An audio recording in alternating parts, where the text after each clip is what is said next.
her emails. That's what it was all about. And we've speculated from the beginning, month after month, that at the core of this, the one thing they don't want people to see or to know would be the connection between the foundation, which is the Clinton family business, and her actions as Secretary of State.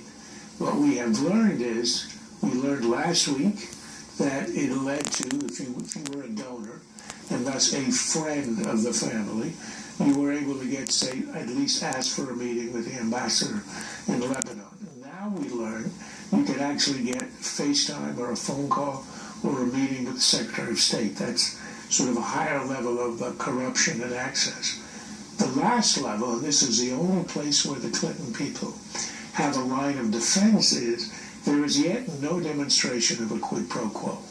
Because at that point, it goes from ordinary corruption to criminality.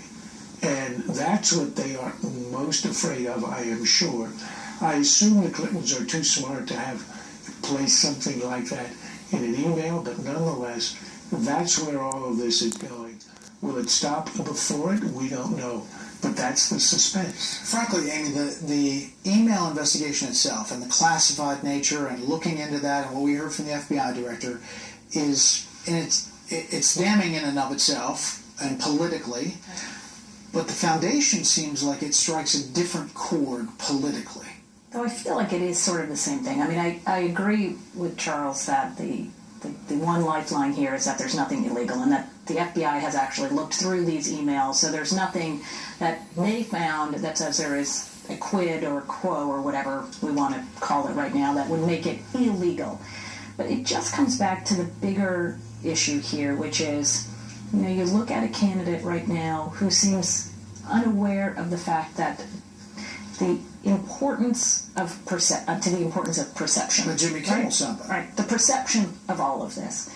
Not just the setting it up, not just having the secrecy around it, but that we're at a time of unprecedented frustration by the American public about the dysfunction of all institutions, media as well as government as well as business, and that the intermingling of all those, the idea that the system is rigged, has been part of the sort of bloodstream now of the American public for quite some time. That reality has not yet has not dripped down to the Clintons, and that's not going to go away at any time. James. What swifter way to ingratiate myself here on the panel than to impose corrections on both of my fellow panelists? First of all, with respect to what the FBI investigated and didn't investigate, they did review the emails, but they have made very clear that their investigation was limited to the handling of the classified information and not even the contents of the emails. And when he was specifically asked about whether he was investigating the Clinton Foundation in his congressional testimony, the FBI director demurred on that point. To Charles, by the way, we love the word demurred here on the panel. Thanks. There's lots more where this came from, Brett. Where Charles is concerned, he states that there isn't yet any evidence that's been arrayed of any kind of actual pay for play, except for the FaceTimes and the meetings and the phone calls. But I would point to the book Clinton Cash and our colleague Peter Schweizer, who arrayed some evidence in that book of the Uranium One deal and other instances that he asserts where there really was some kind of financial interest in the decision-making that was going on relating to the Department of State and even to national security when you're talking about uranium. And your story about the Shigoris. The Shigori story that I broke last week essentially showed that just a few weeks after Hillary Clinton left office as Secretary of State, the Department of State made outreach to a big-time Clinton Foundation donor to purchase land from that donor, and that itself was just a few days after Bill Clinton had been touring the land site. All right, before you say what's wrong with what James is saying, let me read. How did you guess? I got it. Yeah, this is why you're wrong. I heard it. This is Fair and Balanced, the just-released statement from Brian Fallon with the Clinton campaign about the Associated Press report. This story relies on utterly flawed data. It it's cherry-picked, a limited subset of Secretary Clinton's schedule to give a distorted portrayal of how often she crossed paths with individuals connected to charitable donations to the Clinton Foundation. It goes on to say the data does not account for more than half of her tenure as secretary, and it omits more than 1,700 meetings she took with world leaders, let alone countless others she took with other U.S. government officials while serving as Secretary of State. It's a rather lengthy statement, but it goes on essentially saying it's grossly unfair, inaccurate, and just goes to show how faulty this analysis truly is. Look, everybody here is wrong. So much error, so little time. That statement is meaningless. Who cares if there were 17 other conversations or even meetings?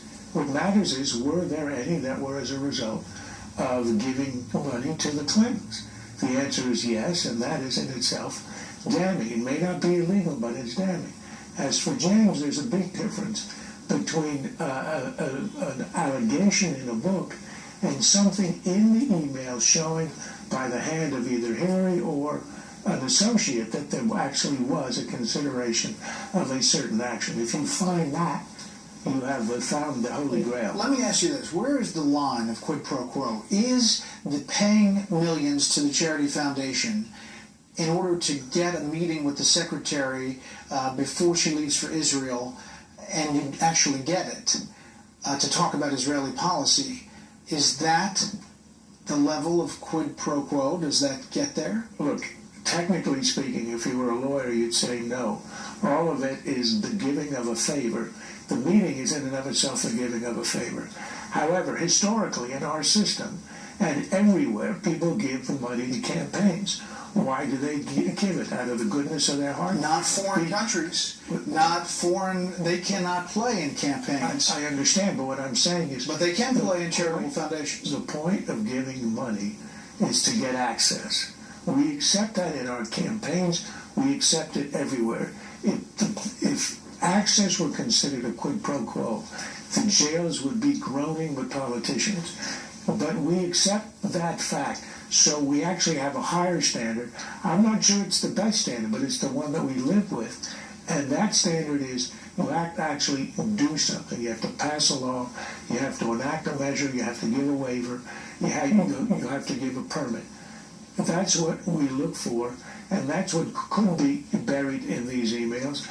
I don't know, but up until now it's been access, which by tradition and convention we seem to accept as corrupt perhaps, but not illegal. We're walking the line here of legality, Amy, but when you see those commercials where she says, I turned everything over, and then they say 15,000 more emails, where you see, I didn't have anything classified, and then the FBI director says, yes, there was classified. It is the honest and trustworthy thing that is affecting her politically. It is affecting her politically, and this would be much more problematic for her if she were not running against somebody whose honest and trustworthy numbers are as bad or in some cases worse than hers, and that's really a big piece of this. Final word. The question is how many American voters or voters who are likely to go out and vote remain persuadable on these two individuals, and once you've narrowed down that subset, is honesty and trustworthiness the top thing at their agenda, or is it the right to choose, or any of those types of issues? All right. On the other side of the break, we'll look at how the Trump campaign and the campaign for the candidate himself is jumping all over this breaking news after this. Hi, I'm very slow with new tech. Your business